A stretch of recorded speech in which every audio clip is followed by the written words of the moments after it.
Hello and welcome to this video where I will be talking about growing up as a gamer. I have many positive memories from video games in my childhood, but there were also some sad periods in my life. And today I want to share it all with you guys. So let's go.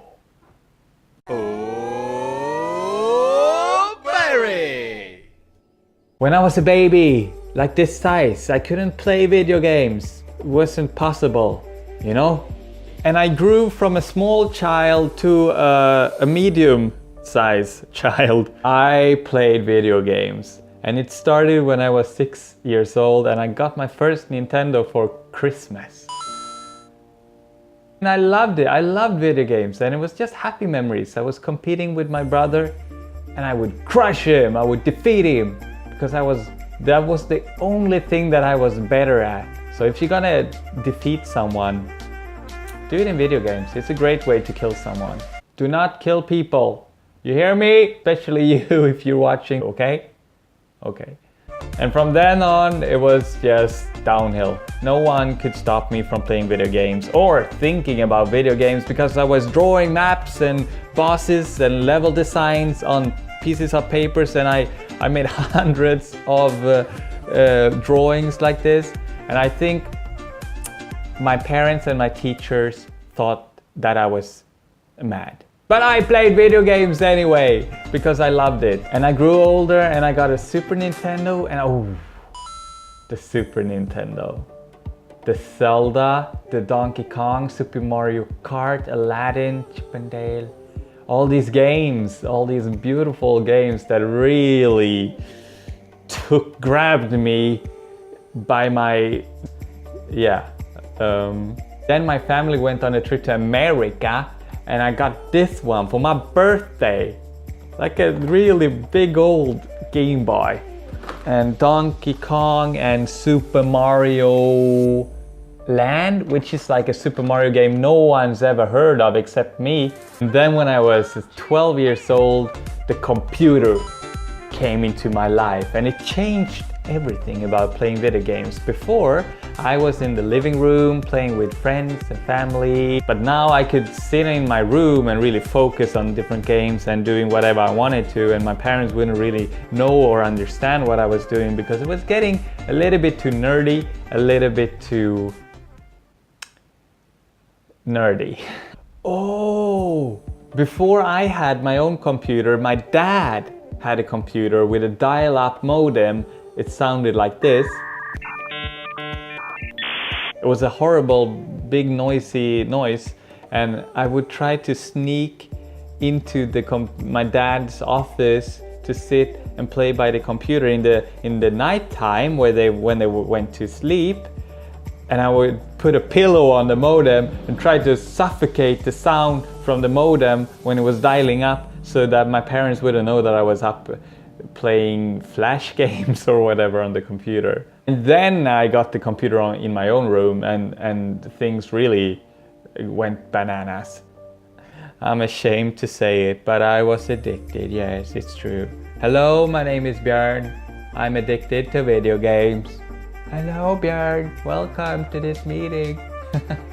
I became a teenager, and for me, being a teenager, it was kind of confusing, it was kind of complicated. I thought life was hard, and I tried to fit in so hard. I wanted everyone to like me and accept me and love me. So I tried to be this funny person that I am today, but today I don't care. I don't care if you like me. I hope you like me, but I don't care. I don't mind if you don't. So because I was a teenager and I thought life was hard, video games was my escape from my life and my problems. And I could just sit in my room and play RuneScape. And then when we got good internet connection, I could play online with my friends. And I could compete with my friends. And that was a big thing. So we would stay up in the night and my mom would come in. You can't stay up this late. And I would be like, yes, mom, but then I would stay up and they would get worried that I played too much video games, which I was probably, but I did still succeed in, like I didn't fail at school or anything. I was still social, I was still like normal, socializing and stuff, and on the outside I think I was happy. People thought I was a happy guy, but on the inside maybe not so happy.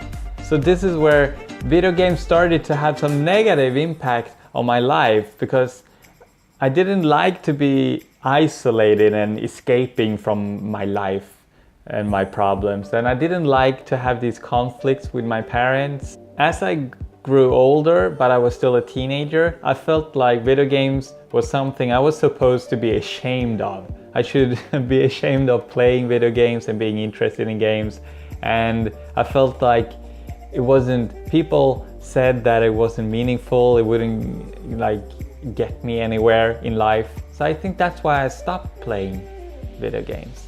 So after finishing school, I went on real life adventures. I was in the military, I went to Hawaii, Mongolia, I worked at a daycare, and I started university to become a teacher. Very serious stuff. Grown-up stuff, meaningful stuff, not like video games. Video games are for children. So I had stopped playing video games and started to grow up and live a normal life. But then when I was 25 years old, something really bad happened in my life. My mom was in a car accident, and unfortunately she didn't make it. So I lost my mother, and to me that was devastating. It really affected me negatively, of course. I was away from university for 3 weeks, and because of the accident. But then I went back to school because I didn't know what else to do. What do you do when you lose someone that you love? I felt really bad, but I kept studying, which was, maybe it was good too that I had something to do. And 1 year later I finished university, and for the first time in a long time I could do whatever I wanted to, but I didn't want to do anything. I felt depressed and tired, and my friends went off to go and get jobs and start working, but I didn't feel like doing much at all. So I took a part-time job. But then something beautiful happened. I started playing games again, and I played Final Fantasy XIV a lot. I made friends online, and in the video games I got to know some really lovely people. They're still my friends today, and I was like playing together with them, having fun, chatting and Skyping and all of those lovely things. And I was doing something I loved, and something I really enjoyed. So that was a great time, and it really helped me through that bad period and sad period in my life. So this whole journey has led me here. Ta-da! And I still love video games, and I think that no one should be ashamed for loving video games or playing video games or being interested in video games. No, that's wrong. I think you should do what you want to do and what makes you happy, and that's the only way to live your life, to follow your heart and do what you want to do. But if you feel like I was feeling before when I was playing video games, but I kind of felt sad on the inside, I think you should talk to friends and just talk to people that you know, that you trust and that cares about you, and that will make you feel better. Sharing your feelings is a lot better than isolating yourself and trying to hide from your problems, because you can't really hide from them forever. You have to face them sometimes. Just like in the games, you have to face the boss and monsters to finish the game or to go forward. It's the same thing in life. So find some good support in your friends. Think of them as like helpers in the game, your life game, if you know what I mean. If you have a story about growing up as a gamer or playing video games, I want to hear about it. Please make a video and send me the link, or write your story in the comments below, because I want to read it or hear about it. And thank you for watching. If you like this video, click the like button and comment or subscribe if you want to see more. And take care, and I will see you soon. Bye bye.